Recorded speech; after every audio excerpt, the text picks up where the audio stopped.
By age 3, and there was no doubt my worst fear, it was definitely a reality, and I knew then that Sam had autism.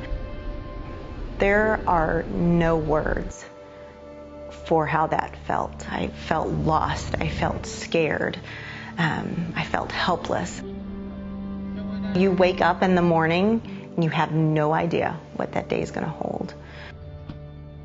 Is Sam going to run for me at the store? Is he going to run in the parking lot? Is he going to leave the house? Is he going to hurt someone at school? Those are thoughts that go through my head every morning.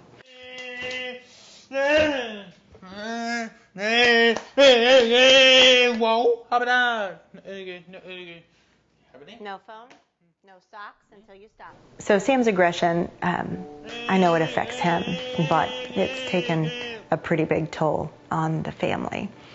When he first became violent, it was like a switch clicked, and he was nowhere in there. Nope. Stop. Try again. Go back.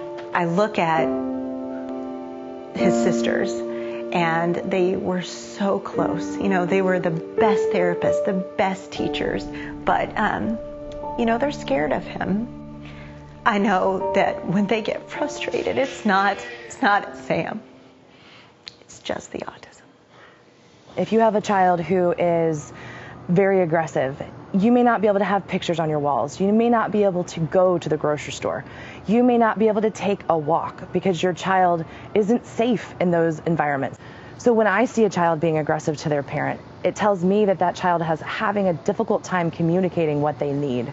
So the way that we work with children with autism is to teach them strategies for communication. So that may be words, that may be pictures, to help to facilitate communication and their understanding, to lessen their frustration.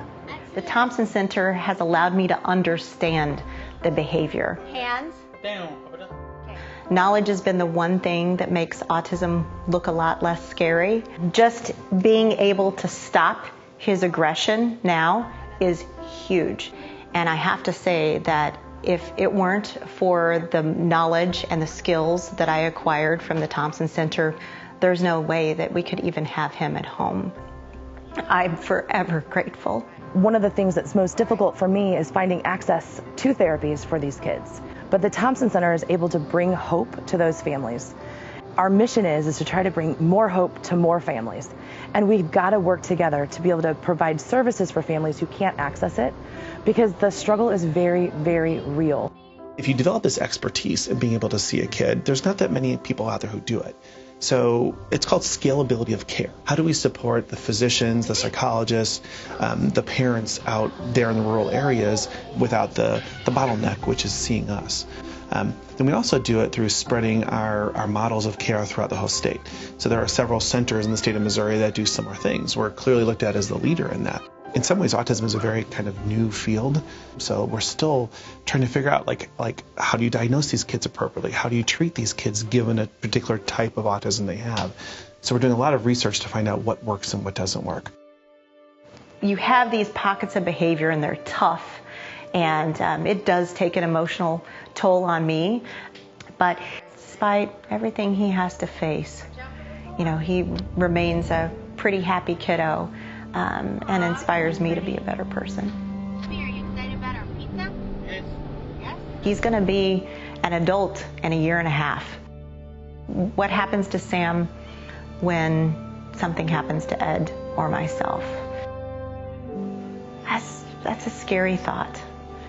That's a pretty painful thought, actually. With the rise in the prevalence of autism, there literally is a tsunami of young people who are going to be adults very soon. And we owe it to them to think about ways to have a meaningful life. And so that may look very differently for every single one of the children with autism. But that difference is what makes it beautiful. And so when we think about the Thompson Center and where we're headed next and what we need those resources to be ready to support families as they make that transition. We need to be ready with adult providers, with adult medical information, with additional supports to really give these kids what they need to have a meaningful adult life. Did you do a good job? You give me a good hug? Give me a good hug. You did a good job. Hey? Hmm? Yeah.